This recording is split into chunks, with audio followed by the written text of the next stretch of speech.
In this video, we're going to be looking at how to solve linear equations. So whenever we want to solve linear equations, we always want to solve for the variable x or just a single variable. There will always be one variable. So if I wanted to solve for x here, can you think of a number that would make this statement true?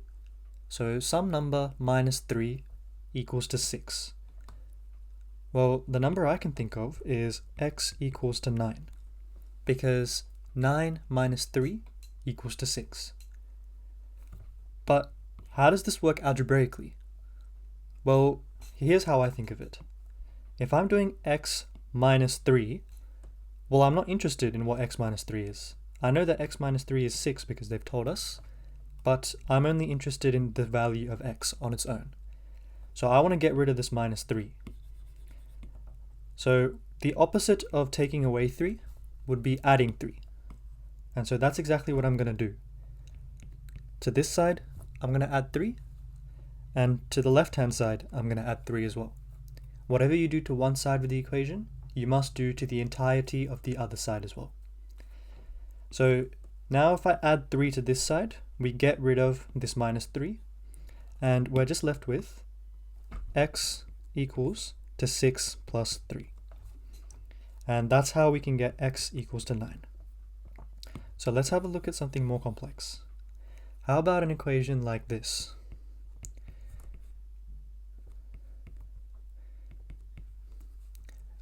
Well, it's a little bit harder now to think of a value of x that makes the statement true. Although it is possible, it's gonna take some time. So here's how I would go about doing this question. The only value I care about is x. I'm not worried about minus 3/5 of x. I'm not worried about minus 3 of x. I'm not even worried about a fifth of x. Just x is all I care about. So the first thing I'm going to do is I'm going to attempt to get rid of this 5 on the denominator. So currently we are dividing by 5. And what is the opposite of division? Multiplication. So to get rid of this divide by 5, I'm going to times both sides by 5. And because we're doing the opposites, you can remove the divide by 5. So minus 3x equals to 2 times 5, which is 10. I'm still not done. I still have this minus 3 at the front. So think to yourself, what are we doing with this minus 3? Are we adding it, subtracting it, multiplying it, or dividing it? Well, we're doing minus 3 times by x, and the opposite of times is just divide. So I'm going to divide both sides by minus 3. And so all I'm left with is x equals to 10 divided by minus 3. And another way of saying this is just minus 10 over 3. And that's how you solve this equation. Let's go through a few more examples. We'll have a look at another one like this.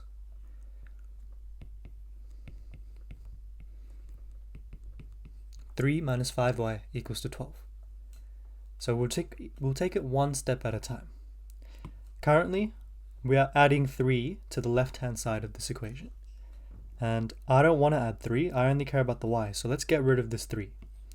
What's the opposite of adding a 3? Taking away a 3. So I'm going to minus 3 from both sides. So if I minus 3 away from both sides, I'll have minus 5y equals to 12 minus 3. And 12 minus 3 is simply 9. And if I want to get rid of this minus 5, currently we're multiplying this minus 5 here, and the opposite of multiplication is division. So we're going to divide both sides by minus 5y. And there you go, that's our answer. And you can also write this answer as minus 9 over 5. It's that simple. What happens if we have an example where we have 2 x's, or we have more than one x in our question? Well, the way we can do it is doing the exact same steps as before.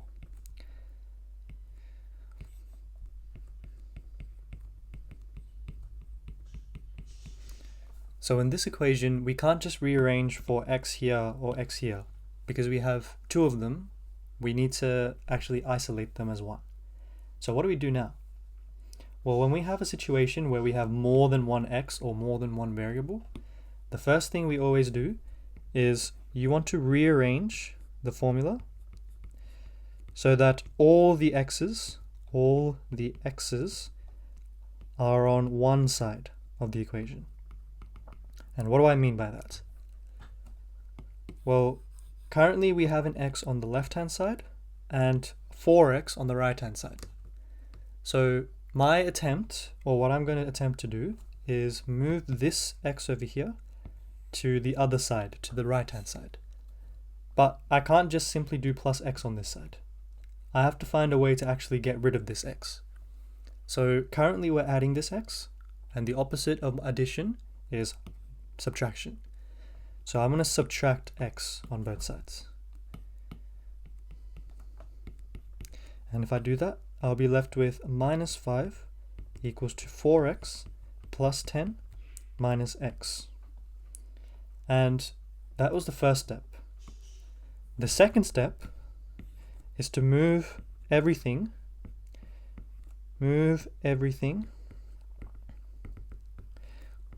without an x to one side. And I mean the same thing here as I did with the first step. So currently we have two terms without an x. We have this plus 10 and we have this minus 5. So what I'm going to do is I'm going to move this plus 10 to the other side. I want to have one side where everything without an x is here, and I want to have one side where everything with an x is here. So the opposite of adding a 10 is taking away a 10. And what I can do now is minus 15 equals to 4x take x. Now a lot of students actually struggle with how to work this out. A lot of people actually think it might be 4 because x minus x is 4. Well, the way I want you to think about it is like this. Think of x as a number of apples. If I hand a person over 4 apples to them and I remove one of their apples, how many apples will they have? Well, they have 3 apples. So think of this as 3x, and x is the number of apples. And so we have this equation over here. Now I can do the removal of this 3 here. Currently we're multiplying by 3 and I want to divide by 3 to get rid of it. So that means that x equals to minus 5 because we're dividing both sides by minus 3. By 3.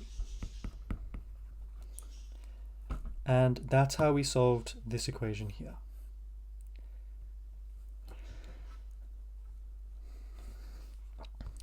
Let's have a look at something a bit more complicated. Let's have a look at an example like this.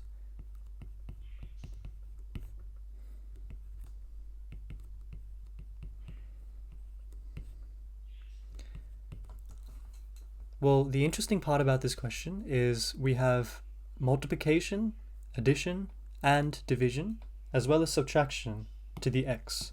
We have an addition here, a multiplication, division, and a subtraction. So there's a lot we have to do. The first step I'd always recommend students do is to get rid of the fraction. So on this side, we have a divided by 2. And I want to get rid of that divide by 2. And we know that the opposite of division is simply multiplication. So I'm gonna times both sides by 2, like such. And if I do that, I'll have 7x plus 3 on the left-hand side. And on the right-hand side, I'll have 2 times 9x take 8 divided by 4. And the reason we get this is because whenever you times a fraction by a number, you're really just timesing the numerator by that number. So that's why I just put a 2 here, so we can times just the numerator and leave the denominator by itself. Next, I want to get rid of this divided by 4. And the opposite of division is simply multiplication. So we're going to times by 4 to both sides. So then what we get is we'll have 4 times 7x plus 3 equals to 2 times 9x take 8. Now what I can do is I can expand the 4 to both these terms, and I can expand the 2 to both of these terms. And when I say expand, I mean multiply. So when we multiply the 4 out, we get 28x, because 4 times 7 is 28, and plus 12. And on the right hand side, we have 18x minus 16. Now, this looks very similar to the example that we did in the last slide. So we're going to have a go at it the similar way as before. So I have an x on both sides of my equation. So I want to rearrange so I have x only on one side. And the tip I would give you is move the lesser number of x's to the side with more x's. So on this side I have 28x, and on this side I have 18. Because this is the lower number, I'm going to move this over to the left hand side. So the opposite of adding an 18x is subtracting an 18x. So that's what I'm going to do. And so what I get is 28x plus 12 minus 18x equals to minus 16.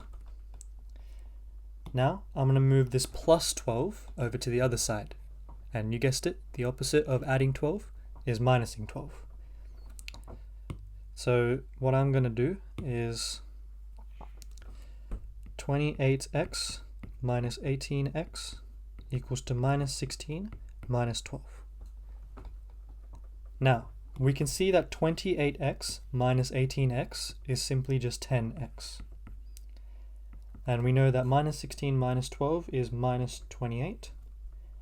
And so when we try to simplify this, we can once again look at this 10. This 10 is being multiplied, and the opposite of multiplying a 10 is dividing by 10.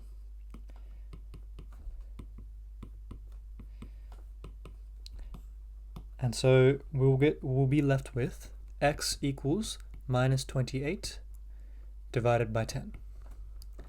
And we can actually take a common factor of 2 out of the numerator and denominator and say this is the same as minus 14 divided by 5.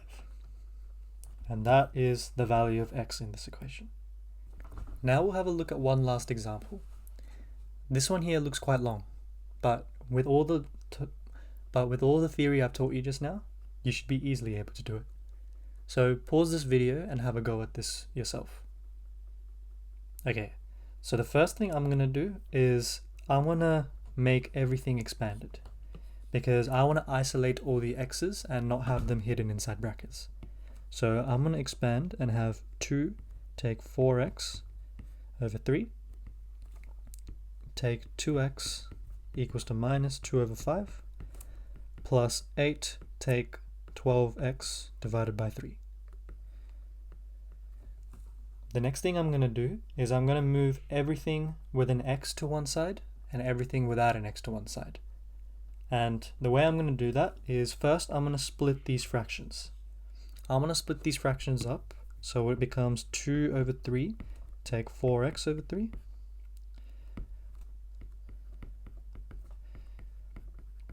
And the other fraction is going to become 8 over 3 minus 12x over 3. Now what I'm going to do is I'm going to move everything with an x to one side. And because I already have 2 over here with x terms, I'm just going to move this to the other side. And what that becomes is, because I'm currently subtracting the x here, I'm going to add x to both sides. So I'm going to add 12x over 3 to both sides. So then what we get is 2 over 3 minus 4x over 3 minus 2x plus 12x over 3 equals to minus 2 over 5 plus 8 over 3. And lastly, I can move everything without an x to the other side. So I can move this over to the other side, and currently we are adding this 2 over 3, and so what I'm going to do is minus the 2 over 3. And so what we get now is minus 4x over 3 minus 2x plus 12x over 3 equals to minus 2 over 5 plus 8 over 5 minus 2 over 3. Now I can simplify. On the left hand side, we can see that we can combine these two to get 8x over 3, because minus 4x plus 12x is minus 8. So on the left hand side, I can see minus 4x plus 12x is 8x, and because it's a fraction, I can combine both of these into a fraction. So I'll be left with 8x over 3, take 2x. Now, if I want to minus this away, I can also rewrite it as 8x. I can rewrite it as 8x over 3 minus 6x over 3, because this part here is the same thing as 2x. And so this simplifies down to 2x over 3.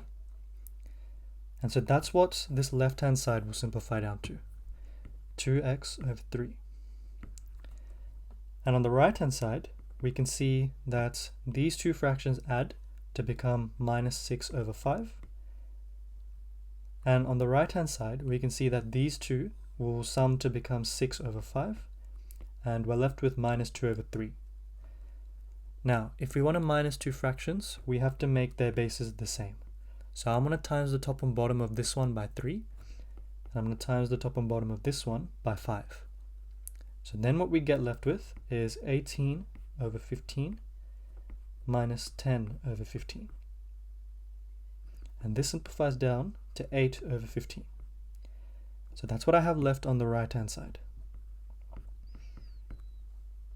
Now, I want to isolate just for x. And the first thing I'm going to do is attempt to get rid of this divide by 3. The opposite of dividing by 3 is timesing by 3. So that's what I'm going to do. If I times both sides by 3, I will have 2x equals to 24 over 15. Now, if I want to get rid of this 2 over here, because I'm currently multiplying the x by 2, I'm going to divide both sides by 2, because the opposite of timesing is dividing. And what I'll have left is x equals 24 divided by 30. And if I wanted to simplify this further, this is simply equal to 8 over 10, and that is also equal to 4 over 5. So therefore, the value of x is simply 4 over 5. Now, the question was very tedious, but the theory is the same for all these questions.